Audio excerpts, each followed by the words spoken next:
This is story time. No love without you. Inspirations. Take one. Hello. My name is Jesse Boykins III, and I'm a songwriter, producer, director, creative director, confused guy who just makes stuff all the time. And my first single's coming out. It should be out by now, or it's about to come out tonight. I'm a little bit nervous. I don't know if you can tell. I haven't done this in a long time. But yes, so I don't know, story time. I want to talk about songwriting and the importance of it for me as a writer and a producer, and just overall storyteller, and the inspiration behind No Love Without You, and how I wrote it, the process. You can listen to the whole video. You don't gotta listen to it, but I figured I would just give y'all some insight on this specific song. So, No Love Without You, origins. Okay, here we go. So I got a good friend. His name's DJ Dahi. You might have heard of him. If you haven't, you should look him up. He a Pisces like me. We get along. We understand things. During the pandemic, I was like in a weird spot. There was a lot going on. I just got out of my deal with Def Jam. They finally had let me out. I was getting out of a deal that I also was stuck in with Universal. They let me out. It was a struggling times. I'm not gonna lie. And so, I remember at the time, my partner at the time, she was very supportive and embodied a lot of things that I needed in that moment.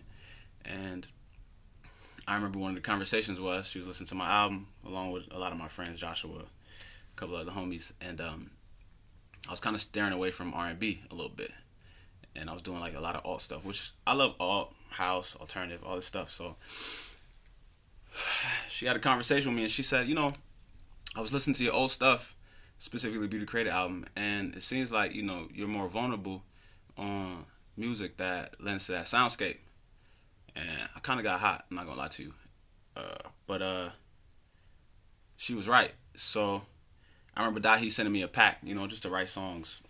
And I heard this one joint and had birds in it, in the beat. And I was like, I need that, I want to be able to embody that freedom of flying and stuff. So I just played this beat on repeat one night with my headphones on, and I fell asleep with the headphones on with the beat still on repeat. And I woke up and I already had like the melody in my head, and I kind of had like a concept from a dream I had, which rarely happens. I'm not saying it happens all the time, but it rarely happens. But when I woke up, I just set my microphone up literally in my bedroom, similar to what I used to do when I was recording Beauty Creator album. And I freestyled a song, So I just had the melody, I've been wanting to tell you, it's just a matter of time. I've been seeing you deep in my dreams. So it was like something like that, and I just was kind of floating on that melody, I remember freestyling the song all the way through to the demo beat that he sent me, and then I sat with it for a while, and I was kind of amazed about the feeling I was able to embody, because I usually shy away from my falsetto. I'm a little insecure about it, even though I know I got it, but a lot of times I kind of stay with the baritone. That's for another story. And so I sat with the record for a long time, and then I finally had that. He sent me the stems, and the drums was the part that I loved the most. It was like these birds in the drums. And I remember that he telling me like, oh, we can't use those drums anymore. And I was kind of like, well, I don't get it. Like, I've been living with the beat and the song for like 3 months. And he's like, oh, the homie Sam Dew put those drums. I put those drums on one of his records for his album, which is an amazing album. So I couldn't feel no type of way. Sam Dew's highly gifted. So I was like, all right, well, send me, he's like, I'm going to send you some drum ideas and you just pick one or whatever. So then he sent me the files, put it in Pro Tools. I had to fix the tempo and a couple things, but it was all good, because that's a busy guy. So I just appreciated him just even being offering like in that way. And then a lot of the homies who played on it, Los Hendrix, Eli,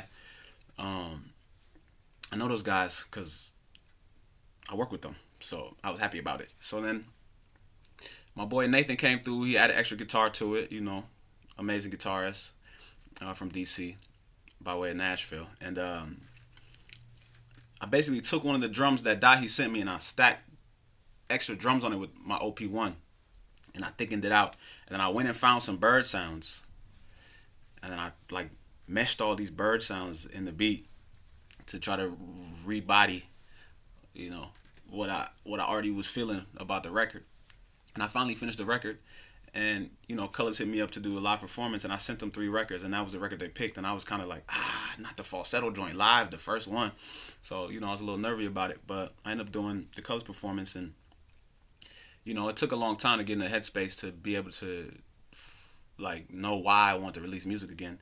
And I think about that song and even the title "No Love Without You," and I think about like all the support that I've been receiving for such a long time, specifically from the feminine divine, and I'm very appreciative. Even dating back from my mom. It's actually her birthday today, but mad tangents. But she empowered me in a way that I really am grateful for. And it's just like it's really beautiful to understand that and be able to appreciate that in a way where for me it's always been about giving and sharing and empowering and progressing. And so I just want to say thank you for listening to me for however long you've been listening to me. I appreciate it, and I got more for you. Getting choked up. It's Mercury retrograde. It's crazy. But yeah, There's No Love Without You, and I hope that story,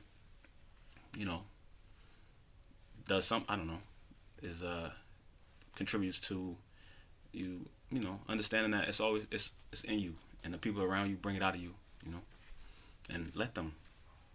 Thank you.